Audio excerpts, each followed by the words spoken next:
കർത്താവിൻ്റെ അതിപരിശുദ്ധ നാമത്തിന് നന്ദിയോടെ സ്തോത്രം ചെയ്യും. കർത്താവിൽ വളരെ പ്രിയനും ബഹുമാന്യനുമായ pastor CB Andrews, pastor B Mammen, എല്ലാവരുടെ ചർച്ച് ഓഫ് ഗോഡിലെ ദൈവമക്കൾ, നിങ്ങൾക്ക് ആമുഖമായി എൻ്റെ വന്ദനവും എന്നെ ഈ പ്ലാറ്റ്ഫോമിലേക്ക് ക്ഷണിച്ചതിന് നന്ദിയും അറിയിക്കും. ഈ പ്ലാറ്റ്ഫോമിലുള്ള എല്ലാ ബഹുമാന്യരായ ദൈവദാസന്മാർ, pastor PS Thomas, pastor Moni Mathew, pastor Reji, pastor Mathai Samkutty, pastor Raju Thomas, pastor NC Andrews, pastor Samuel Johnson, pastor Rocky Xavier, pastor Thomas Philip, pastor John Kurian, pastor Rajeev, പ്രിയപ്പെട്ട മനോജും കുടുംബവും, കഴിഞ്ഞ ദിവസങ്ങളിലെല്ലാം പാടിയ പ്രിയപ്പെട്ടവർ, മേരിക്കുട്ടി, ഈ സന്ദേശങ്ങൾ വ്യത്യസ്ത മാധ്യമങ്ങളിലൂടെ സംപ്രേഷണം ചെയ്യുന്ന പ്രിയപ്പെട്ട പ്രസാദ്, എന്നെ CB ആൻഡ്രൂസ് പാസ്റ്ററിന് പരിചയപ്പെടുത്തിയ സഹോദരൻ ലാലു, എല്ലാവർക്കും ക്രിസ്തുയേശുവിൻ നാമത്തിൽ എൻ്റെ സ്നേഹവും വന്ദനവും അറിയിക്കും. മനോജിൻ്റെയും കുടുംബത്തിൻ്റെയും പാട്ട് വളരെ ഹൃദയസ്പർശി, ആത്മാവിൽ ആരാധിപ്പാൻ പ്രചോദനം നൽകിയതുമാണ്. നിങ്ങളെ കർത്താവ് ധാരാളമായി അനുഗ്രഹിക്കും. നമ്മുടെ ഈ പഠന പരമ്പരയുടെ അവസാന ക്ലാസ്സിലേക്ക് നാം പ്രവേശിക്കുക. ഇന്ന് രാവിലെ എനിക്ക് നമ്മുടെ പെന്തക്കോസ്ത് പ്രസ്ഥാനത്തിലെ വളരെ ഉന്നതനായ, വളരെ ശ്രേഷ്ഠനായ ഒരു ദൈവദാസന്റെ ഭാര്യ, ഭർത്താവിൻ്റെ ദാസി, ഒരു വോയിസ് ക്ലിപ്പിട്ട് വളരെ ഹൃദയസ്പർശിയായി, പാസ്റ്റർ ഇത് പറയുന്നത് ഏതെല്ലാം പ്ലാറ്റ്ഫോമിൽ ആരെയെല്ലാം ഇത് എത്തുന്നു. സഹോദരി യൂട്യൂബിൽ ഇന്നലത്തെ സന്ദേശം ശ്രദ്ധിച്ചു.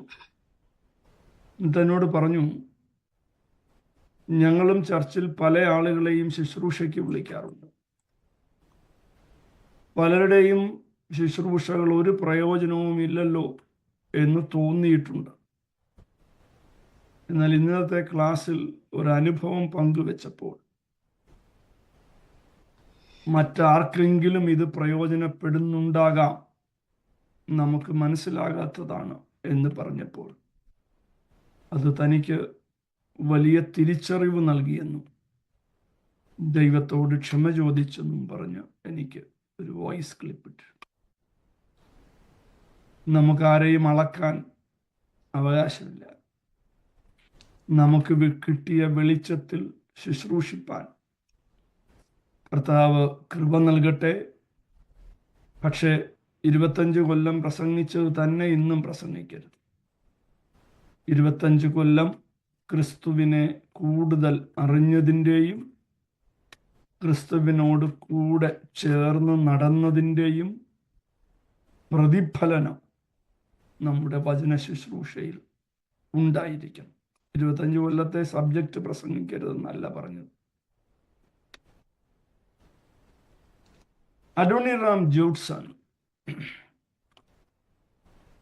1788 ജനിച്ചു. 1850 ബംഗാൾ ഉൾക്കടലിൽ കപ്പൽ യാത്രയിൽ നിര്യാണമടഞ്ഞ,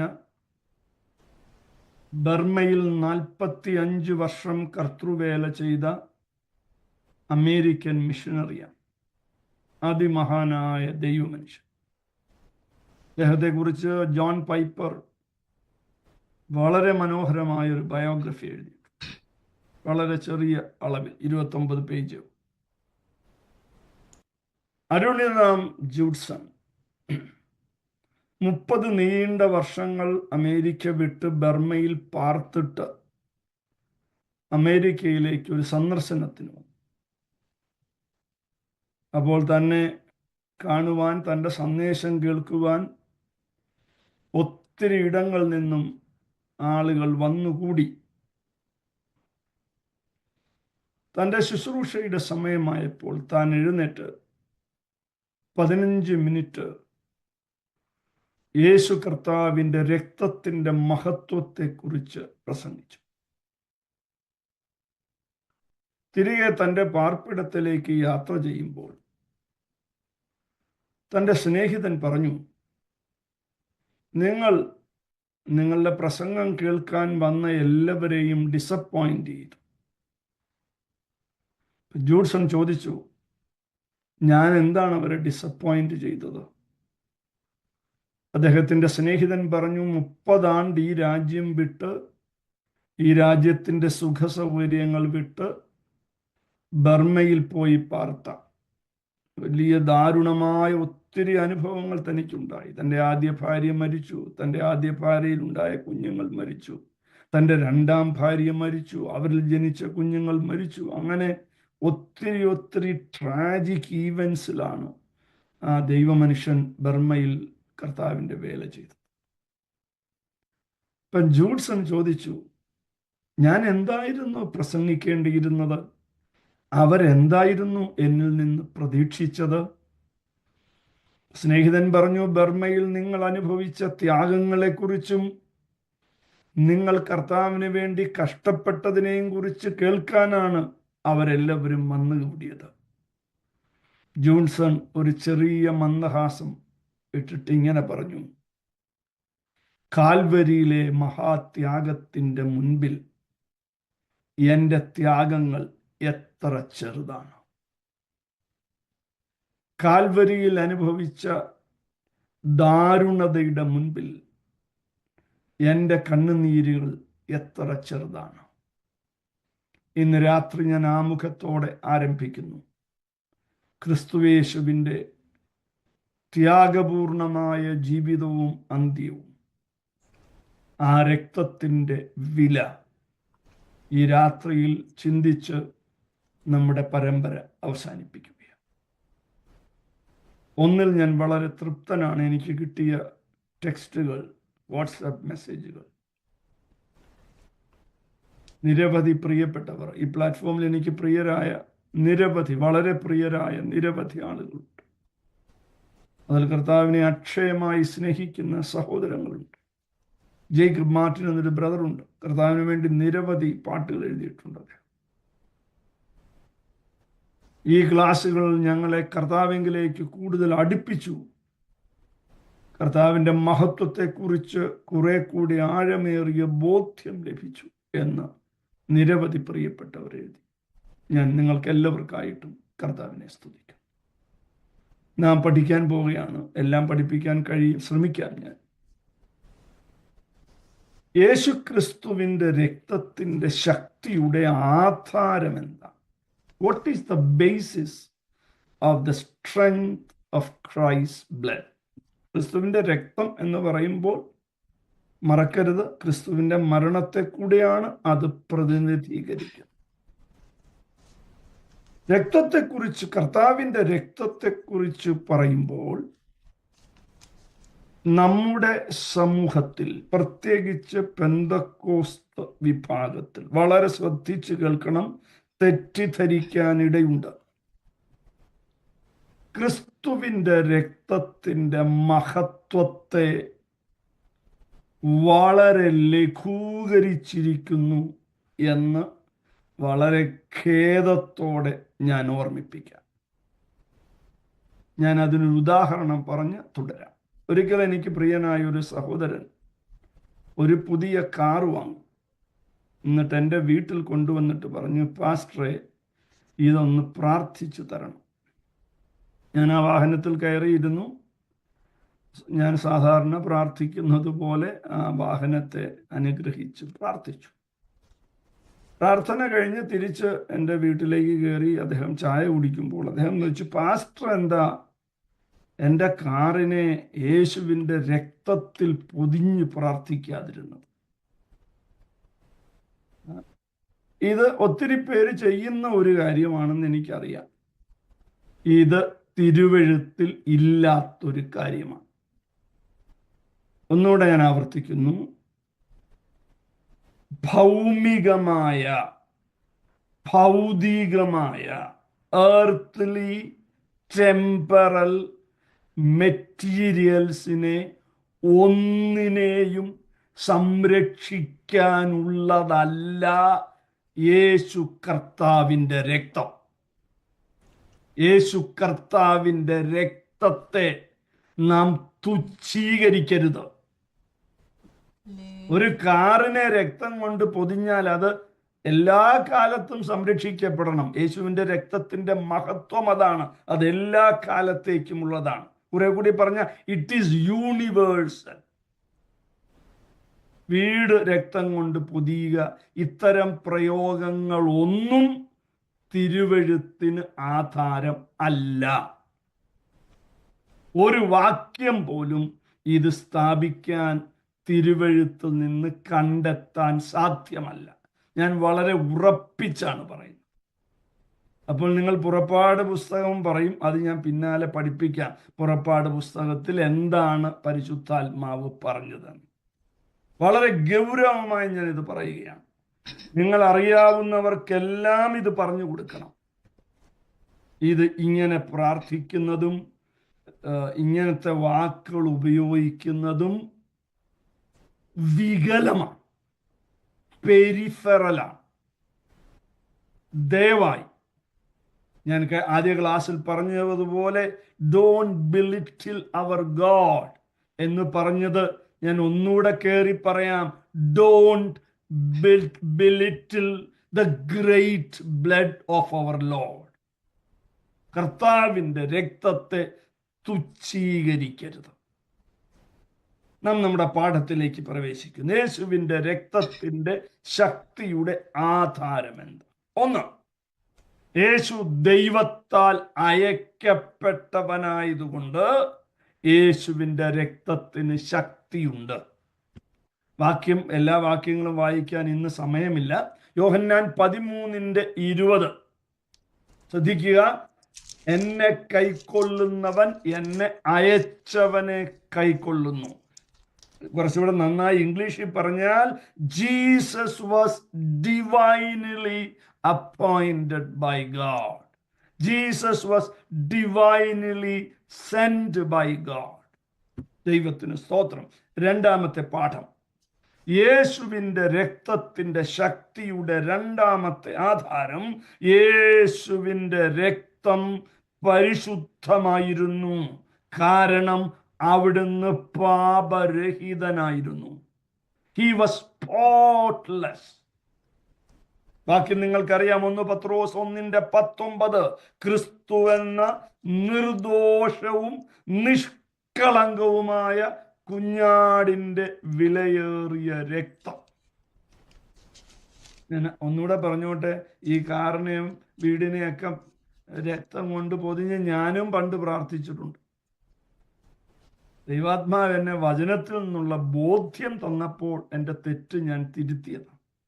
ദൈവത്തിന് സ്തോത്രം. ഒരു വാക്യം കൂടെ, എബ്രായർ 7:26 പവിത്രൻ, നിർദോഷൻ, നിർമ്മലൻ, പാപികളോട് വേർവിട്ടവൻ. His blood is the purest blood. ആട്ടുകൊറ്റന്മാരുടെ രക്തം പരിശുദ്ധമല്ല, എന്നാൽ കുഞ്ഞാടിൻ്റെ രക്തം പരിശുദ്ധമാണ്. മൂന്നാമത്തെ പാഠം, യേശുവിൻ്റെ രക്തത്തിൻ്റെ ശക്തിയുടെ മൂന്നാമത്തെ കാരണം യേശു ദൈവമായതുകൊണ്ട്. നാം നിഖ്യ വിശ്വാസ പ്രമാണം പഠിച്ചപ്പോൾ ഉപയോഗിച്ച ഒരു പദമുണ്ട്, very God of very God. നിഖ്യ വിശ്വാസ പ്രമാണത്തിലെ കാതലായ പദപ്രയോഗമാണ് very God of very God. കൊലോസ്യർ 2:9 അവനിലല്ലോ ദൈവത്തിൻ്റെ സർവസമ്പൂർണതയും ദേഹരൂപമായി വസിക്കുന്നത്. ദൈവത്തിന് മഹത്വം. ദൈവം വചനമായി വെളിപ്പെട്ടു. 4, ദൈവം അവനെ പരസ്യമായി നിർത്തി. God made him stand. വാക്യം റോമർ 3:25 വിശ്വസിക്കുന്നവർക്ക് അവൻ തൻ്റെ രക്തം മൂലം പ്രായശ്ചിത്തമാകാൻ ദൈവം അവനെ പരസ്യമായി നിർത്തിയിരിക്കുന്നു. God appointed him. God put him on that place.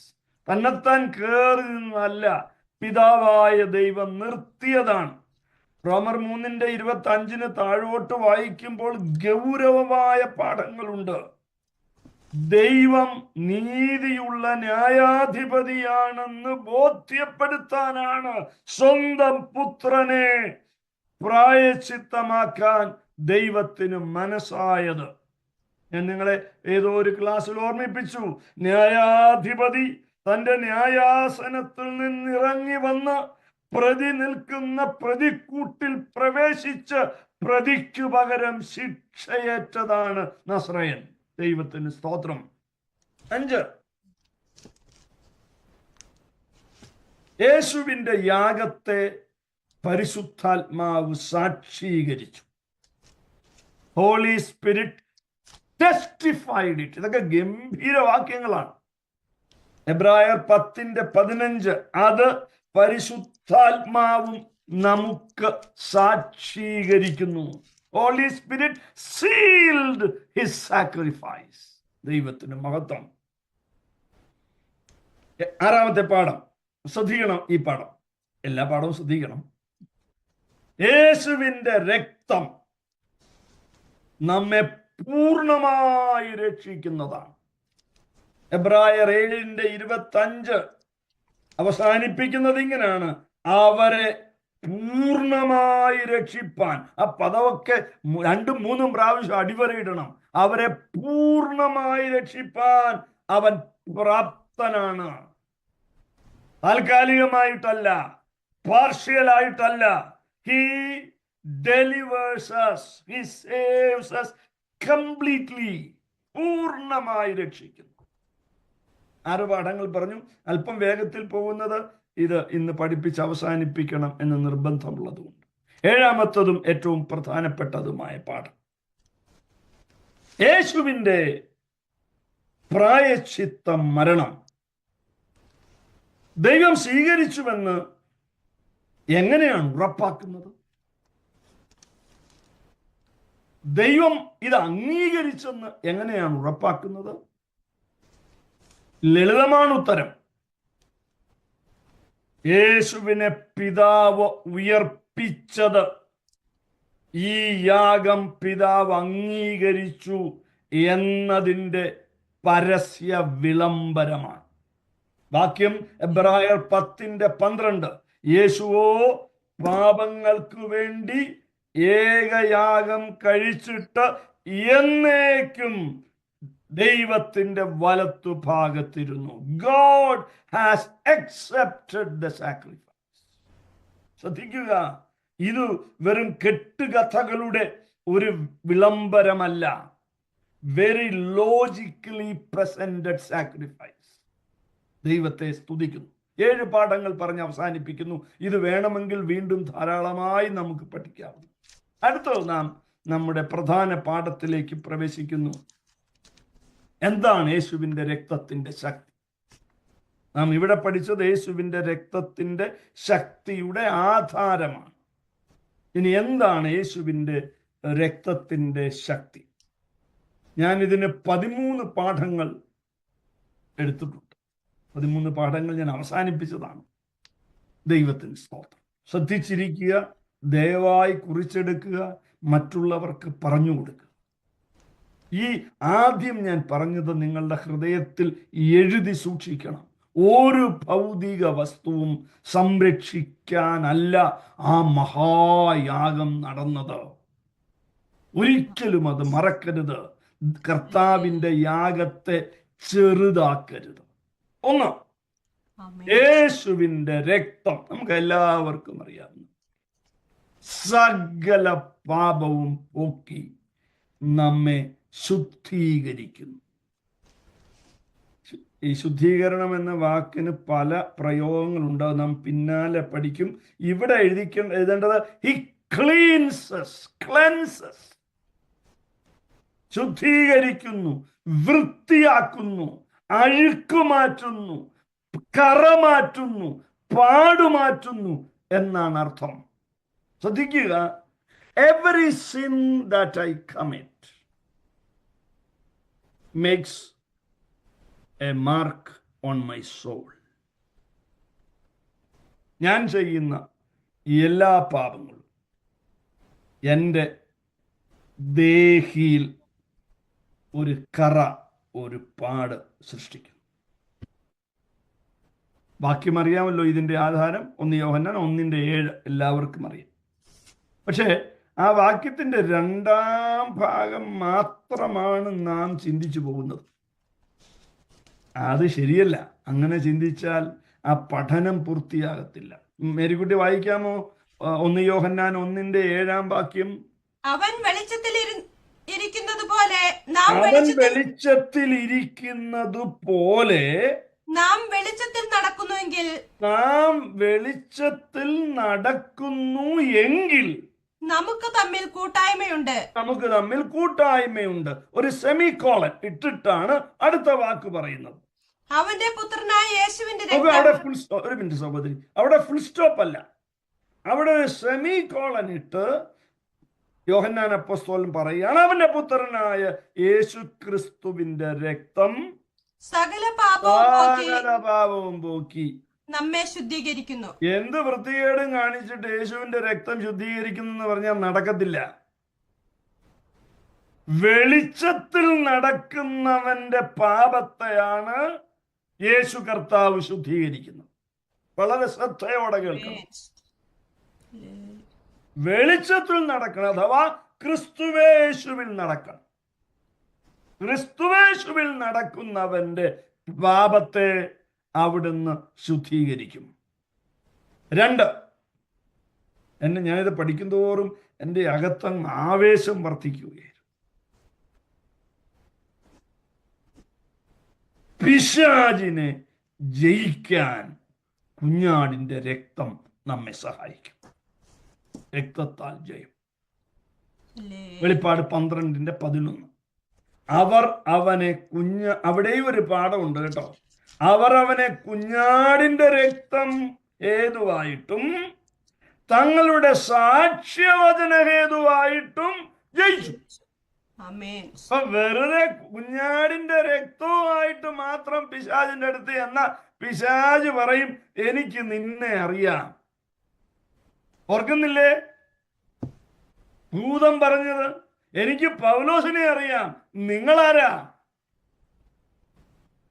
പ്രിയപ്പെട്ടവരെ, എന്റെ സാക്ഷ്യം ശരിയല്ലാതെ കുഞ്ഞാടിന്റെ രക്തം കൊണ്ട് ഞാൻ പിശാചിനെ ജയിക്കാമെന്ന് കരുതിയാൽ അബദ്ധമാണ്, തോന്നല.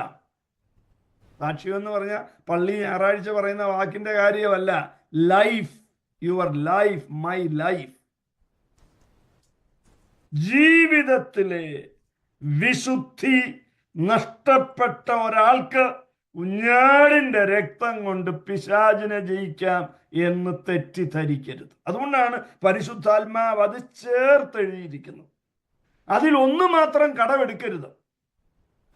വേദപുസ്തകത്തിൽ നിന്ന് ചിലത് മാത്രം പറിച്ചെടുത്താൽ അർത്ഥം മാറും, ആശയം മാറും, ഉപദേശം മാറും.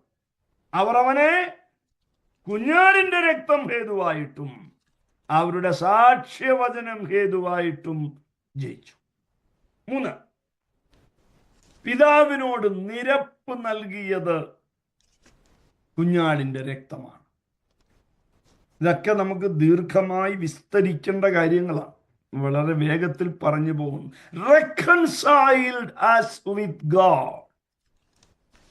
ദൈവത്തോട് നമുക്ക് നിരപ്പ് നൽകി. കൊലോസ്യർ 1:20.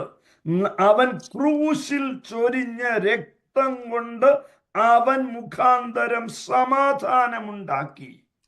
ഞാൻ ദൈവത്തിൽ നിന്ന് അകന്നു പോയപ്പോൾ ദൈവവുമായുള്ള എൻ്റെ നിരപ്പ് നഷ്ടപ്പെട്ടു, എൻ്റെ സമാധാനം നഷ്ടപ്പെട്ടു. യോബ് പറയുന്നൊരു നിലവിളി നിങ്ങൾക്ക് ഓർമ്മയുണ്ടല്ലോ. എന്നെയും അവനെയും ചേർത്ത് നിർത്താൻ ഞങ്ങൾക്കിടയിൽ ഒരു മധ്യസ്ഥനില്ലല്ലോ. ഒരു കലാകാരന്റെ വാക്കുകൾ കടമെടുത്താൽ, നസ്രയന്റെ ഒരു കൈ പിതാവിങ്കലേക്ക് നീട്ടിപ്പിടിക്കുന്നു, നസ്രയന്റെ മറുകൈ പാപിയിലേക്ക് നീട്ടിപ്പിടിക്കുന്നു. പിതാവുമായി അവിടുന്ന് പാപിയായ എനിക്ക് നിരപ്പ് നൽകിയ മധ്യസ്ഥനാണ് കർത്താവായ യേശു ക്രിസ്തു. നിരപ്പ് നൽകുക എന്ന് പറഞ്ഞതിന്റെ പൊരുൾ മനസ്സിലായോ? ഞാൻ ശത്രുവായിരുന്നു, ദൈവത്തിന്റെ ശത്രുവായിരുന്നു. ഞാൻ പിശാചിന്റെ കുടുംബത്തിലായിരുന്നത് കൊണ്ട് ഞാൻ ദൈവത്തോട് ശത്രുവായിരുന്നു. ശത്രുത്വത്തെ ഇടിച്ചു കളഞ്ഞു കുഞ്ഞാട്. ഇതൊക്കെ നമ്മൾ വളരെ ലളിതമായി പറഞ്ഞു പോകുന്നു. ഇതൊക്കെ വളരെ സീരിയസ് ആയി ദൈവസഭകളിൽ പഠിപ്പിക്കേണ്ട പാഠങ്ങളാണ്. അല്ലാതെ നിന്നെ ഗൾഫിൽ കൊണ്ടുപോകും, നിനക്ക് വീട് കിട്ടും പറയാനുള്ള സ്ഥലമല്ല ദൈവസഭ. അല്ല അല്ല അല്ല. ദൈവസഭ തിരുവെഴുത്ത് പഠിപ്പിക്കാനുള്ള സ്ഥലമാണ്. വചനം വിഭാഗിച്ചു നൽകേണ്ട സ്ഥലമാണ്. പ്രിയപ്പെട്ടവരെ, ഞാൻ പിതാവിൽ നിന്ന് പാപത്താൽ തെറിച്ചു പോയപ്പോൾ, നാശത്തിലേക്ക് വീണുപോയപ്പോൾ, എന്നെ പിതാവിങ്കലേക്ക് യോജിപ്പിക്കാൻ ക്രൂശിലെ രക്തത്താൽ കഴിഞ്ഞു. ഇതിന്റെ രക്തത്തിന്റെ മഹത്വം കണ്ടോ? കാറ് പൊതിഞ്ഞു വെക്കാനല്ലെന്ന് മനസ്സിലാവുന്നുണ്ടല്ലോ നമുക്ക്. പ്രിയപ്പെട്ടവരെ, പിന്നെ നമ്മൾ ഈ പൊട്ട പ്രാർത്ഥനയൊക്കെ പ്രാർത്ഥിക്കുമ്പോൾ ദൈവം അങ്ങ് ക്ഷമിക്കുന്നതാണ്. നമ്മൾ ഈ ആളുകളെ സന്തോഷിപ്പിക്കാൻ പല പ്രാർത്ഥനകളും പറയും. ഒന്ന് രണ്ട് ഉദാഹരണം ഞാൻ പറഞ്ഞുതരാം. പരിശുദ്ധാത്മാവ് നമ്മുടെ നടുവിൽ ഉലാവിക്കൊണ്ടിരിക്കുന്നു. എവിടെ പരിശുദ്ധാത്മാവ്? എവിടെ നമ്മുടെ നടുവിൽ ഉലാവുന്നത്? ദൂതന്മാർ ഇതാ ചിറകടിച്ച് നമ്മുടെ ആലയത്തിലേക്ക് ഇറങ്ങി വരുന്നു. എവിടെ? ദൂതന് ചിറയില്ലല്ലോ. ഇതെല്ലാം വെറും മാനുഷിക ബുദ്ധിയിൽ നിന്നും സുന്ദരവാക്ക്, മധുരവാക്ക് പറഞ്ഞ് മനുഷ്യരെ കബളിപ്പിക്കാനുള്ള വ്യാജമായ ആത്മീയതയാണ്. ഇന്ന് രാത്രി നിങ്ങളുടെ നെഞ്ചിൽ എഴുതി ചേർക്കണം, തിരുവെഴുത്തിലില്ലാത്തത് ആരു പറഞ്ഞാലും ഞാനത് സ്വീകരിക്കില്ല. കാരണം ആദ്യത്തെയും അവസാനത്തെയും വാക്ക് ദൈവവചനമാണ്. ദൈവത്തിന് മഹത്വം. അവൻ എത്ര കാര്യം പറഞ്ഞു? 3 കാര്യം. പാപമോചനം ലഭിച്ചു, പിശാചിന്മേൽ ജയം ലഭിച്ചു, 3 പിതാവിനോട് നിരപ്പ് നൽകി സമാധാനം നൽകി, 4 വീണ്ടെടുപ്പ് ലഭിച്ചു. ഈ റിഡംഷൻ എന്നൊക്കെ പറയുന്നത് വളരെ ഗൗരവമായി പഠിപ്പിക്കേണ്ടതാണ്. വീണ്ടെടുപ്പ് കൊലോസ്യർ 1:14 വായിക്കാമോ? അവനിൽ നമുക്ക് പാപമോചനം എന്ന വീണ്ടെടുപ്പുണ്ട്. പാപമോചനം എന്ന് നേരത്തെ മുകളിൽ പറഞ്ഞു. ആ പാപമോചനത്തെ കുറിച്ചല്ല ഇവിടെ പറയുന്നത്. പാപമോചനം എന്ന വീണ്ടെടുപ്പുണ്ട്. മനസ്സിലാക്കാൻ ലളിതമായ ഉദാഹരണം പറയാം. ഞാൻ സാധാരണ പറയുന്ന ഉദാഹരണമാണ്. ഞാൻ പാസ്റ്റർ ആൻഡ്രൂസിന്റെ വീട്ടിൽ ഒരു ദിവസം വന്ന് താമസിച്ചു എന്ന് വിചാരിക്കുക. അദ്ദേഹം ഇതുവരെ താമസിപ്പിച്ചിട്ടില്ല, താമസിപ്പിക്കുമായിരിക്കും. ഒറ്റയ്ക്ക് താമസിക്കുന്നതുകൊണ്ട് എത്രയോ ദൈവദാസന്മാരെ സ്വീകരിച്ച് പാർപ്പിച്ച ഒരു വീടാണ് അദ്ദേഹത്തിൻ്റെത്. അപ്പൊ അദ്ദേഹത്തിന്റെ വീടിന് പുറകിൽ ഒരു കുളമുണ്ട് എന്ന് ഭാവന കാണുക. ഞാൻ വന്ന് പാർത്തപ്പോൾ അദ്ദേഹം എന്നോട് പറഞ്ഞു, സേവിയർ ജെയിംസെ, പുറകിൽ ഒരു കുളമുണ്ട്, രാത്രിയിൽ പുറത്തിറങ്ങരുത്, അവിടെ വെട്ടമില്ല, വീണു പോകും. ഞാൻ അനുസരിച്ചില്ല. ഞാൻ രാത്രിയിൽ ഇറങ്ങി കുളത്തിൽ പോയി. ഞാൻ അവിടെ കിടന്ന് നിലവിളിക്ക്, ആൻഡ്രൂസ് പാസ്റ്ററെ, ഞാൻ കുളത്തിൽ വീണുപോയി. അദ്ദേഹം തന്നെ മുറി കിടന്നുകൊണ്ട് പറയുകയാണ്, ക്ഷമിച്ചിരിക്കുന്നു, പാപത്തെ ക്ഷമിച്ചിരിക്കുന്നു. അർത്ഥം മനസ്സിലാവുന്നുണ്ടോ? വളരെ എളുപ്പത്തിൽ മനസ്സിലാവുന്ന ഉദാഹരണം. ക്ഷമിച്ചതുകൊണ്ട് ഞാൻ കുളത്തിൽ നിന്ന് കയറിയില്ല. ഞാൻ കുളത്തിൽ നിന്ന് കയറണമെങ്കിൽ എന്നെ കുളത്തിൽ നിന്ന് വീണ്ടെടുക്കണം. I have to be redeemed out from the pond. പാപമോചനം എന്ന് പറയുന്നത് പാപക്ഷമ ഒരു ഭാഗം, പാപത്തിൽ നിന്നുള്ള വീണ്ടെടുപ്പ് 2ാം ഭാഗം. അദ്ദേഹം ഇറങ്ങി വന്ന്, മനസ്സിലാവുന്നുണ്ടോ? കർത്താവുമായി നിങ്ങൾ ഈ ഉദാഹരണത്തെ തുലനം ചെയ്യണം. അദ്ദേഹം തൻ്റെ മുറിയിൽ നിന്ന് ഇറങ്ങി വന്ന് എൻ്റെ കരത്തിൽ പിടിച്ചെന്നെ കുളത്തിൽ നിന്ന് കരേറ്റിയാലേ എനിക്ക് ജീവൻ ഉണ്ടാവൂ. പാപമോചനമെന്ന വീണ്ടെടുപ്പ് അവനിൽ എന്ന് പറഞ്ഞാൽ ശരിയായ ഭാഷാന്തരം അവന്റെ രക്തത്താൽ എന്നാണ്. ബിക്കോസ് ഓഫ് ഹിസ് ബ്ലഡ്, രക്തത്താൽ വീണ്ടെടുപ്പുണ്ട്.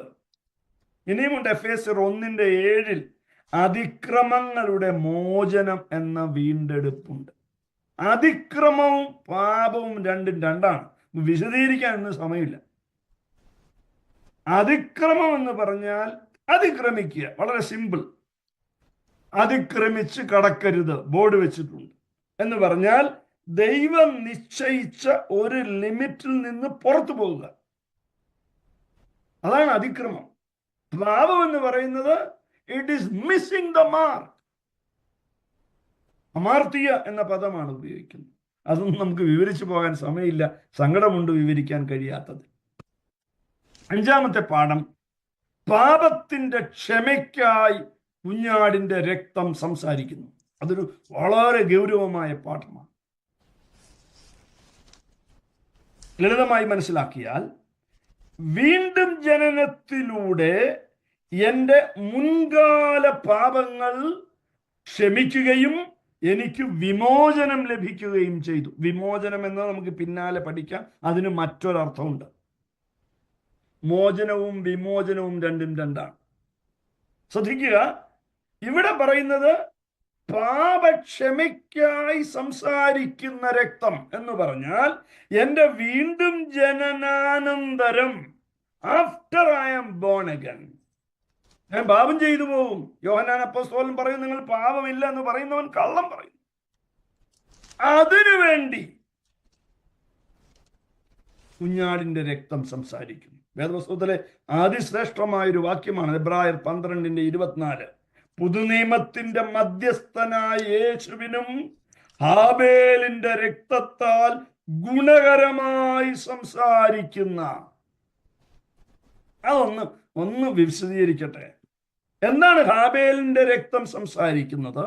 എന്താണ് കുഞ്ഞാടിന്റെ രക്തം സംസാരിക്കുന്നത്?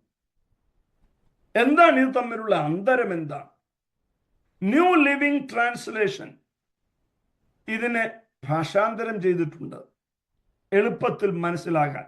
ട്രാൻസ്ലേഷൻ എന്ന് പറയാൻ പറ്റത്തില്ല, പാരാഫ്രൈസ് ചെയ്തിട്ടുണ്ട്. പാരാഫ്രൈസ് ചെയ്തിരിക്കുന്നത്, you have come to Jesus, the one who mediates the new covenant between God and people, and to the sprinkled blood, അടുത്ത പദം, which speaks for forgiveness instead of crying out for vengeance like the blood of Abel. ലളിതമായി പറഞ്ഞാൽ, പ്രതികാരത്തിനായി ദാഹിക്കുന്ന ഹാബേലിന്റെ രക്തത്തെക്കാൾ ക്ഷമയ്ക്കായി യാചിക്കുന്ന കുഞ്ഞാടിന്റെ രക്തം. നമുക്ക് വേണ്ടി കുഞ്ഞാടിന്റെ രക്തം പിതാവിനോട് ക്ഷമയ്ക്കായി യാചിക്കും. റിക്കവറി വേർഷൻ എന്ന് പറഞ്ഞൊരു പുതിയ ലേറ്റസ്റ്റ് വേർഷൻ ഇറങ്ങിയിട്ടുണ്ട് ബൈബിളിന്റെ ഇല്ല, പുതിയ നിയമത്തിന് മാത്രമേ അവർ ഇറങ്ങിയിട്ടുള്ളൂ. റിക്കവറി വേർഷൻ ഈ വാക്യത്തെ ഇങ്ങനെയാണ് എഴുതുന്നത്: blood of Christ not only redeems, sanctifies and purifies. ഇതൊക്കെ നാം വിശദീകരിക്കണം. എന്താണ് റിഡംഷൻ, എന്താണ് സാങ്ക്ടിഫിക്കേഷൻ, എന്താണ് പ്യൂരിഫിക്കേഷൻ എന്നൊക്കെ. It also speaks. യേശുവിന്റെ രക്തം വീണ്ടെടുക്കുകയും ശുദ്ധീകരിക്കുകയും വിശുദ്ധീകരിക്കുകയും മാത്രമല്ല, അത് സംസാരിക്കുന്ന രക്തമാണ്. It is a speaking blood. അത് സംസാരിക്കുന്ന രക്തമാണ്. Speaking something better than the blood of Abel. ഹാബേലിന്റെ രക്തത്തെക്കാൾ കൂടുതൽ സംസാരിക്കുന്ന രക്തം. ഏബൽസ് blood speaks to God for accusation and vengeance. ഹാബേലിന്റെ രക്തം ദൈവത്തോട് കുറ്റം പറയുന്നതിനും പ്രതികാരം ചെയ്യുന്നതിനും സംസാരിക്കുന്നു. Whereas Christ's blood speaks to God for forgiveness, justification, reconciliation and redemption. യേശുവിന്റെ രക്തം പിതാവായ ദൈവത്തോട് പാപക്ഷമയ്ക്കായി, നീതീകരണത്തിനായി, വീണ്ടെടുപ്പിനായി, നിരപ്പിനായി സംസാരിക്കുന്നു. നമുക്ക് തൽക്കാലം മനസ്സിലാക്കാൻ യേശുവിന്റെ രക്തം പാപക്ഷമയ്ക്കായി സംസാരിക്കുന്നു. 6ാമത്തെ പാഠം, യേശുവിന്റെ രക്തം സൗഖ്യമാക്കുന്നു. ഒരു കാര്യം ശ്രദ്ധിക്കുക, വേദശാസ്ത്ര പഠനം ഗൗരവമായി തുടരുന്ന പലരും ശുശ്രൂഷയിൽ പരാജയപ്പെട്ടു പോകുന്നത് നാം കാണുന്നൊരു കാഴ്ചയാണ്. ഓർത്തു നോക്കിയിരിക്കുക, ബുദ്ധിപരമായ വേദത്തിന്റെ അറിവ് നല്ലതാണെങ്കിലും അത് ഹൃദയത്തിൽ അറിയുന്നതാണ് അഭികാമ്യമായിരിക്കുന്നത്. യേശുവിന്റെ രക്തം ഇന്നും സൗഖ്യമാക്കുന്നു എന്ന് മറന്നു പോകരുത്. എത്ര ബുദ്ധിമാന്മാർ അതിനെതിരെ സംസാരിച്ചാലും ഇങ്ങനെ പറയണം, നമുക്ക് വേദപുസ്തകത്തിൽ, തിരുവഴുത്തിൽ പറയും, പഴയ നിയമത്തിലല്ലേ, യെശയ്യാ 53-ലല്ലേ? അല്ലല്ലോ. 1 പത്രോസ് 2:24 പത്രോസ് അപ്പോസ്തലൻ പറയുന്നു, അവന്റെ ആഴിപ്പിണരാൽ നിങ്ങൾക്ക് സൗഖ്യം വന്നിരിക്കുന്നു. ഞാൻ വിശ്വാസത്തോടെ ഇന്ന് രാത്രി പറയട്ടെ, റജിയെയും സൗഖ്യമാക്കാൻ കുഞ്ഞാടിന്റെ രക്തത്തിന് കഴിയും. ഇന്ന് രാത്രിയിലും കഴിയും. രക്തം ജയം. ഞാൻ ഈ രാത്രി പ്രാർത്ഥനയ്ക്ക് കയറും മുമ്പ് പ്രാർത്ഥിച്ചൊരു പ്രധാന കാര്യമാണ്, പ്രിയപ്പെട്ട റജിക്ക് ഈ ബൈബിൾ ക്ലാസ് മുഖാന്തരം സമ്പൂർണമായ ഒരു സൗഖ്യം ദൈവം ദാനം ചെയ്യണമെന്ന് ഞാൻ വളരെ ഹൃദയപൂർവ്വം ആഗ്രഹിക്കുന്നു. രക്തത്താൽ ജയം. യേശു ഇന്നും രോഗികളെ സൗഖ്യമാക്കുന്നു. 7ാമത്തെ പാഠം, ഇതൊക്കെ വളരെ വളരെ ഗംഭീരമായ പാഠങ്ങളാണ്. യേശുവിന്റെ രക്തം പാരമ്പര്യ ബന്ധനങ്ങളെ അഴിക്കുന്നു. ഇപ്പോഴത്തെ ന്യൂ ജനറേഷൻകാര് പഠിപ്പിക്കുന്ന ദുരുപദേശമല്ല ഇത്. പാരമ്പര്യ ബന്ധനങ്ങളെ അഴിക്കാൻ ഒരു ഉപദേശിക്കും സർട്ടിഫിക്കറ്റ് കൊടുത്തിട്ടില്ല. അത് നിങ്ങളുടെ കീശ കാലിയാക്കാനുള്ള പദ്ധതികളാണ്. പാരമ്പര്യ ബന്ധനങ്ങളെ അഴിക്കാൻ കഴിയുന്ന ഒരു രക്തമേ ഉള്ളൂ, അത് കുഞ്ഞാടിന്റെ രക്തമാണ്. 1 പത്രോസ് 1:18-19 നിങ്ങൾക്കറിയാം. വ്യർത്ഥവും പിതൃപാരമ്പര്യവുമായ നിങ്ങളുടെ നടപ്പിൽ നിന്ന് നിങ്ങളെ മോചിപ്പിച്ചത് കുഞ്ഞാടിന്റെ വിലയേറിയ രക്തത്താലാണ്. മറക്കരുത്. ആ വാക്യമൊക്കെ വളരെ ആംപ്ലിഫൈ ചെയ്ത് പഠിപ്പിക്കേണ്ടതാണ്. വ്യർത്ഥമായ പാരമ്പര്യം, ബന്ധിക്കുന്ന പാരമ്പര്യം, തകർക്കുന്ന പാരമ്പര്യം, every tradition which is not connected with God is futile. ദൈവവുമായി ബന്ധമില്ലാത്ത എല്ലാ പാരമ്പര്യങ്ങളും വ്യർത്ഥമാണ്, നികൃഷ്ടമാണ്. ദൈവത്തിന് സ്തോത്രം. 8ാമത്തെ പാഠം, യേശുവിന്റെ രക്തം നീതീകരിക്കുന്ന രക്തമാണ്. അതാണ് നാം നേരത്തെ വായിച്ച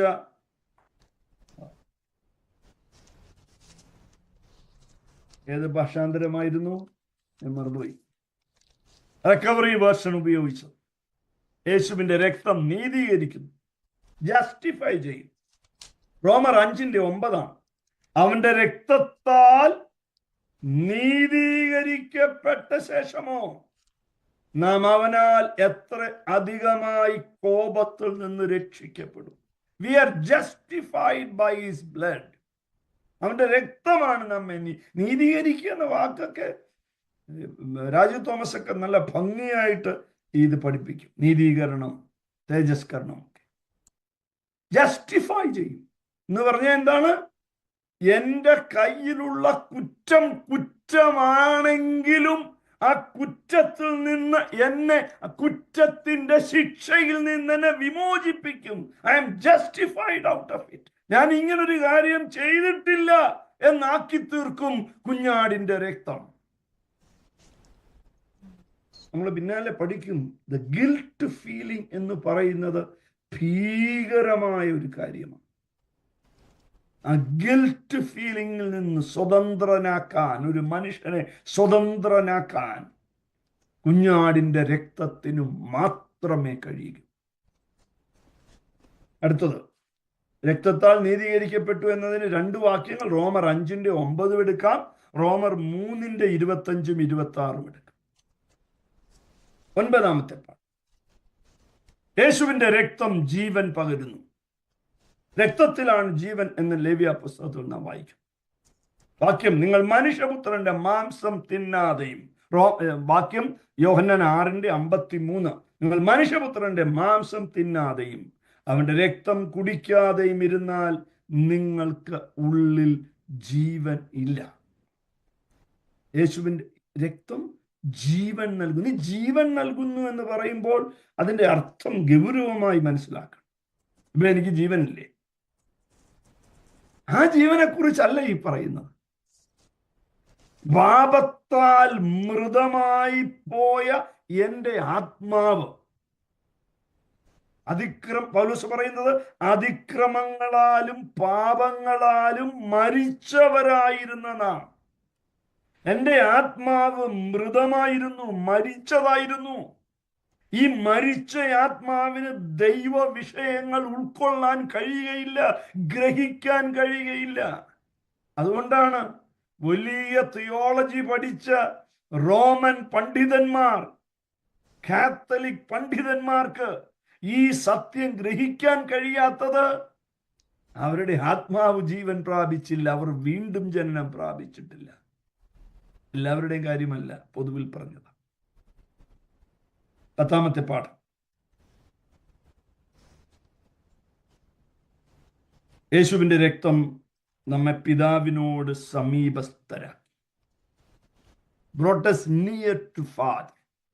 എഫേസ്യർ 2:13, മുമ്പേ ദൂരസ്ഥരായിരുന്ന നിങ്ങൾ ഇപ്പോൾ യേശുവിൽ ക്രിസ്തുവിന്റെ രക്തത്താൽ സമീപസ്ഥരായി തീർന്നു. നമ്മെ സമീപസ്ഥർ എന്ന വാക്കൊക്കെ നിങ്ങളത് ഇസ്രായേൽ ജനവുമായിട്ടൊക്കെ കണക്ട് ചെയ്ത് ചിന്തിക്കുമ്പോഴാണ് അതിൻ്റെ ഗൗരവം മനസ്സിലാക്കുന്നത്. സീനായി പർവ്വതത്തിൽ തൊടാൻ പോലും ഭയം കൊണ്ട് മാറി നിന്ന ഒരു ജനത, മോശ മുകളിൽ ദൈവസാന്നിധ്യത്തിന്റെ ചൂടും ചൈതന്യവും അനുഭവിക്കുമ്പോൾ പർവ്വതത്തിന്റെ ചുവട്ടിൽ ദൈവത്തിന്റെ അടുക്കലേക്ക് ചെല്ലാൻ ഭയം പൂണ്ടു മാറി നിൽക്കുന്ന ജനം. തീർന്നില്ല, മരുഭൂമിയിൽ കൂടി സഞ്ചരിക്കുമ്പോൾ പ്രാകാരത്തിൽ മാത്രം പ്രവേശനം ലഭിച്ചിരുന്ന ഒരു ജനത, അതിവിശുദ്ധ സ്ഥലത്തു പോലും പ്രവേശനം അർഹതയില്ലാത്ത പുരോഹിതന്മാർ, മഹാപുരോഹിതൻ പോലും അതിവിശുദ്ധ സ്ഥലത്ത് പ്രവേശിക്കുന്നത് വർഷത്തിൽ 1 പ്രാവശ്യം മാത്രം, അത് വളരെ വളരെ ഭയത്തോടെ. ഇതൊക്കെ വിഷ്വലൈസ് ചെയ്ത് പഠിക്കണം. തിരിച്ചു വരുമെന്ന് നിശ്ചയമില്ലാത്ത പ്രവേശനമാണ് അതിവിശുദ്ധ സ്ഥലത്തേക്ക് മഹാപുരോഹിതനുള്ളത്. കാരണം അവിടെ മരിച്ചു വീഴാം. ദൈവസാന്നിധ്യം ഇറങ്ങി വരുന്ന സ്ഥലമാണത്. ദൈവസാന്നിധ്യം ഇറങ്ങി വരുന്ന സ്ഥലത്ത് മരിച്ചു വീഴാൻ സാധ്യതയുണ്ടായിരിക്കെ എന്നെ ആ സ്ഥലത്തിന് സമീപസ്ഥനാക്കി മാറ്റിയത് എന്റെ കർമ്മത്തിന്റെ ശ്രേഷ്ഠതയല്ല, എന്റെ ജ്ഞാനത്തിന്റെ ശ്രേഷ്ഠതയല്ല, എന്റെ കഴിവുകളുടെ ശ്രേഷ്ഠതയല്ല, കുഞ്ഞാടിന്റെ രക്തം മുഖാന്തരമാണ് എന്ന് ഇന്ന് രാത്രിയിൽ ഓർത്ത് ഞാൻ ദൈവത്തിന് മഹത്വം അർപ്പിക്കുന്നു. പ്രിയപ്പെട്ടവരെ, 11-ാമത്തെ പാഠം, ഇതും വളരെ ശ്രദ്ധേയമായ പാഠങ്ങളാണ്. ദുർമനസാക്ഷി നീക്കുന്നു. കുഞ്ഞാടിന്റെ രക്തം ദുർമനസാക്ഷി നീക്കുന്നു. രണ്ട് വാക്യങ്ങൾ ഇതിനാധാരമായി എടുക്കാം, പക്ഷെ അത് രണ്ടും വളരെ വ്യത്യസ്തമായ അർത്ഥമുള്ള വാക്യങ്ങളാണ്. ഒന്ന്, എബ്രായർ 10:22, നാം ദുർമനസാക്ഷി നീങ്ങുമാറ് ഹൃദയങ്ങളിൽ തളിക്കപ്പെട്ടവർ. അവിടെ ദുർമനസാക്ഷി എന്നതിൻ്റെ അർത്ഥവും. രണ്ടാമത്തെ വാക്യം എബ്രായർ 9:14, ക്രിസ്തുവിന്റെ രക്തം ജീവനുള്ള ദൈവത്തെ ആരാധിപ്പാൻ നിങ്ങളുടെ മനസാക്ഷിയെ നിർജീവ പ്രവൃത്തികളെ പോക്കി എത്ര ശുദ്ധീകരിക്കും. അഥവാ കുഞ്ഞാടിന്റെ രക്തം എൻ്റെ ദുർമനസാക്ഷിയെ മാറ്റും. കുഞ്ഞാടിന്റെ രക്തം എൻ്റെ മനസാക്ഷിയെ നിർജീവ പ്രവൃത്തികളിൽ നിന്ന് ശുദ്ധീകരിക്കും. എന്താണ് ഇത് തമ്മിലുള്ള വ്യത്യാസം? ദുർമനസാക്ഷി നീങ്ങുക എന്നതിൻ്റെ അർത്ഥം ഗിൽറ്റി കോൺഷ്യൻസിൽ നിന്ന് എന്നെ വിടുവിക്കും. ഒരു ഭാഷാന്തരത്തിൽ കൃത്യമായി ഗിൽറ്റി കോൺഷ്യൻസ് എന്നാണ് എഴുതിയിരിക്കുന്നത്. മറ്റൊരു ഭാഷാന്തരത്തിൽ ഈവിൾ കോൺഷ്യൻസ് എന്നാണ്. ഗിൽറ്റി കോൺഷ്യൻസ്, നമ്മളൊക്കെ എന്തുമാത്രം തെറ്റ് ചെയ്തിട്ടുണ്ട്. ആ തെറ്റുകളൊക്കെ നമ്മുടെ ഉള്ളിൽ പോപ്പപ്പ് ചെയ്യത്തില്ലേ? ഈ പോപ്പപ്പ് ചെയ്യിക്കുന്നത് ശത്രുവിന്റെ ഒരു തന്ത്രമാണ്.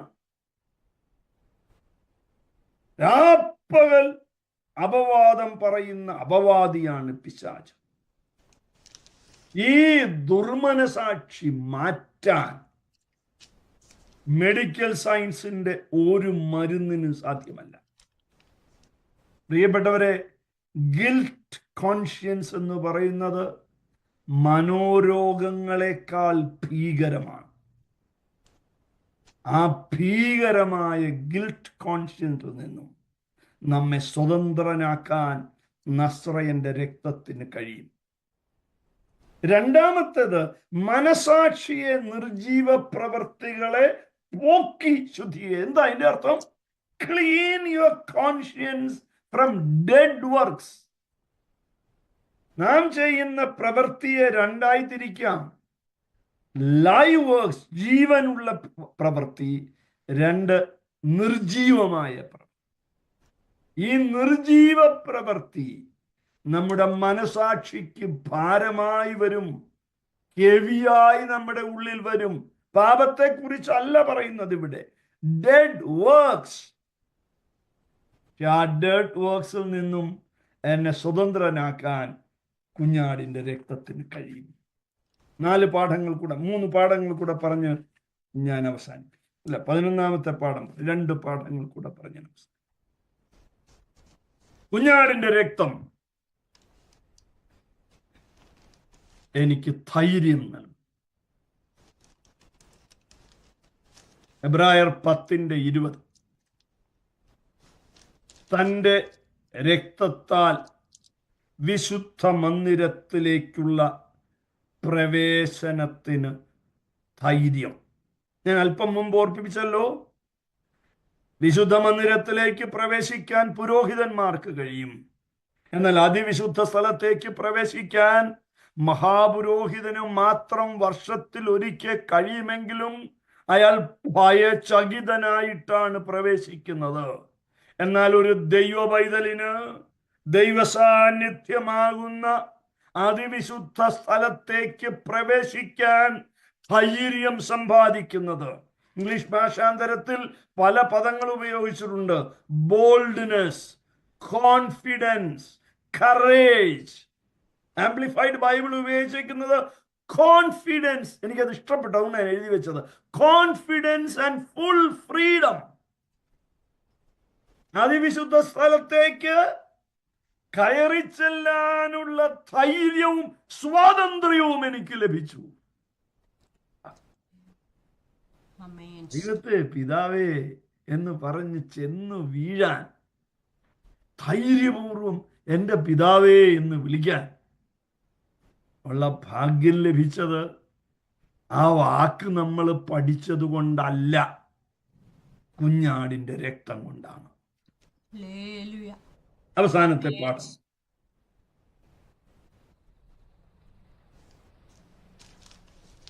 പാപബന്ധനത്തിൽ നിന്നും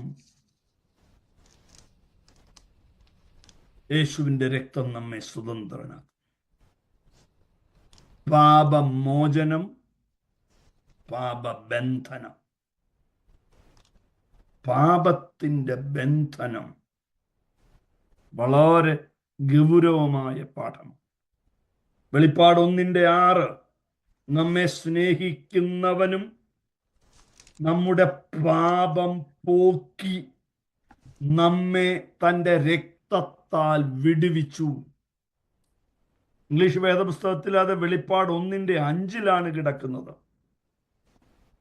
Freed us, released us, set us free, loosed us. കയറ് വെച്ച് കെട്ടിയിട്ടിരിക്കുന്നവനെ ആ കെട്ടഴിച്ചു. എനിക്കതിന്റെ ഗൗരവം മനസ്സിലാവുന്നുണ്ടോ? എങ്ങനെയാണ് നിറഞ്ഞ മദ്യപാനിയായിരിക്കുന്ന ഒരാൾ മാനസാന്തരപ്പെടുന്ന നിമിഷം മദ്യപാനം നിൽക്കുന്നത് എങ്ങനാ? ഞാൻ നന്നായി സിഗരറ്റ് വലിച്ചുകൊണ്ടിരുന്ന ആളാണ്. സിഗരറ്റ് ചെയിൻ സ്മോക്കർ ഒന്നുമല്ല, നന്നായി വലിക്കും. ഞാൻ എൻ്റെ സിഗരറ്റ് വലി നിർത്തിയതല്ല. ശ്രദ്ധിച്ച് കേൾക്കണേ, നാളെ പറയരുത് സേവിയർ ജെയിംസ് സിഗരറ്റ് വലി നിർത്തിയിട്ടില്ല എന്നൊന്നും പറഞ്ഞു കളയരുത്. ഞാൻ നിർത്തിയതല്ല, കർത്താവിൻ്റെ ഹൃദയത്തിൽ വന്നപ്പോൾ അത് നിന്നുപോയതാണ്. പാപത്തിന്റെ ബന്ധനം അഴിച്ചു.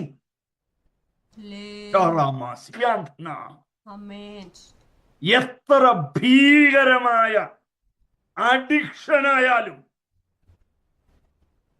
രക്തം ജയം.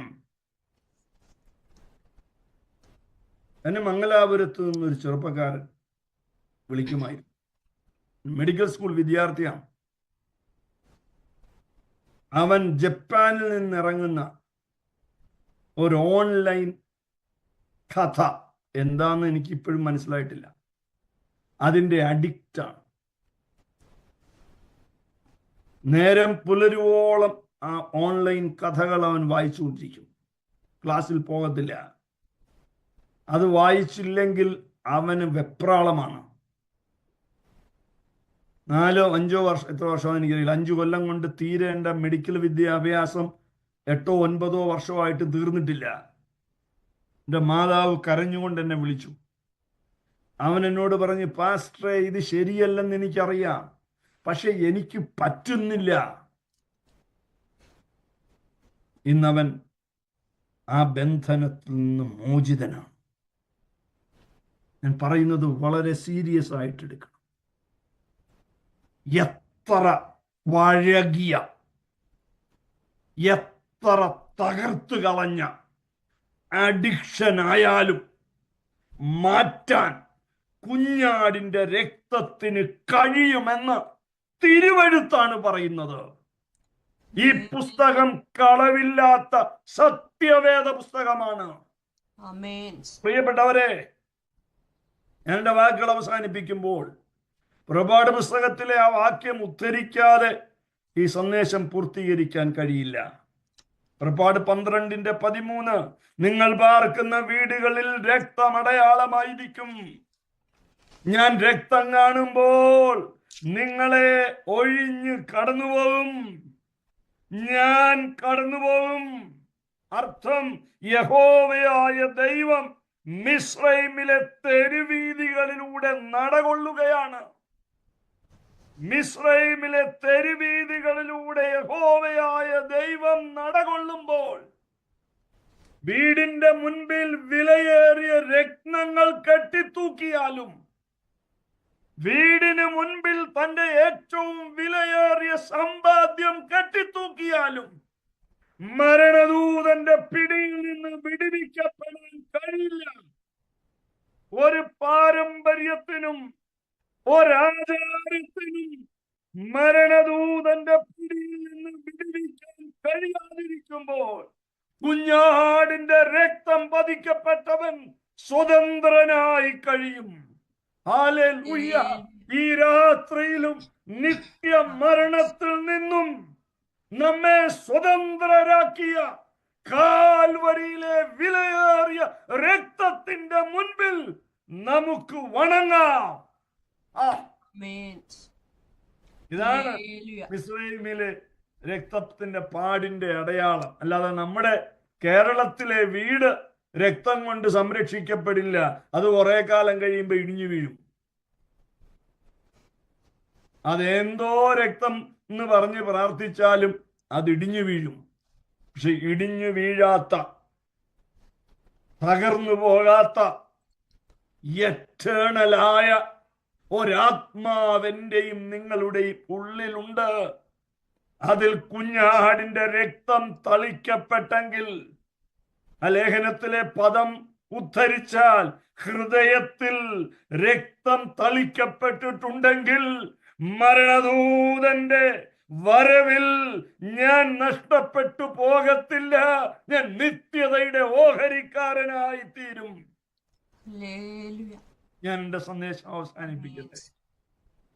മഹാനായ പ്യൂരിറ്റൻ ടീച്ചർ തോമസ് ബ്രൂക്സിന്റെ ഒരു ഉദാഹരണം ഉദ്ധരിച്ച് ഞാൻ ഈ ക്ലാസ് അവസാനിപ്പിക്കാം.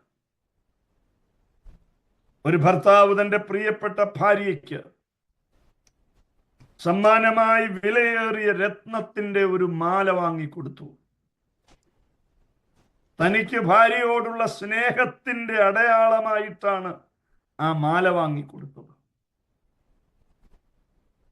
എല്ലാ ദിവസവും താൻ പണി കഴിഞ്ഞ് വരുമ്പോൾ തന്നെ വന്ന് ആലിംഗനം ചെയ്ത് സ്വീകരിക്കുന്ന ഭാര്യ ഈ രത്നമാല മേടിച്ചു കൊടുത്ത അടുത്ത ദിനം അദ്ദേഹം പണി കഴിഞ്ഞ് ക്ഷീണിച്ചു വരുമ്പോൾ തന്നെ സ്വീകരിക്കാൻ, തന്നെ ആലിംഗനം ചെയ്യാൻ തൻ്റെ വീടിൻ്റെ പടിവാതിക്കൽ എത്തിയില്ല. അദ്ദേഹം വളരെ ചിന്താപരവശനായി വാതിൽ തുറന്നകത്ത് കയറിയപ്പോൾ തൻ്റെ രത്നമാലയുടെ ഭംഗി കണ്ട് ആസ്വദിച്ചിരിക്കുകയാണ് ഭാര്യ. പ്രിയപ്പെട്ടവരെ, കർത്താവ് നൽകിയ ദാനങ്ങൾ കണ്ട് കർത്താവിനെ മറക്കാൻ നമുക്കിടവരരുത്. ദാനത്തെക്കാൾ ദാതാവിനെ മാത്രം സ്നേഹിപ്പാൻ, ആ രക്തത്തിന്റെ മഹത്വത്തെ മറക്കാതിരിക്കാൻ ഇന്ന് രാത്രി എൻ്റെയും ജീവിതത്തെ സമർപ്പിച്ച് നിങ്ങളെ ഞാൻ ആഹ്വാനം ചെയ്തുകൊണ്ട് എൻ്റെ വാക്കുകൾ അവസാനിപ്പിക്കട്ടെ. കർത്താവ് നിങ്ങളെ അനുഗ്രഹിക്കട്ടെ.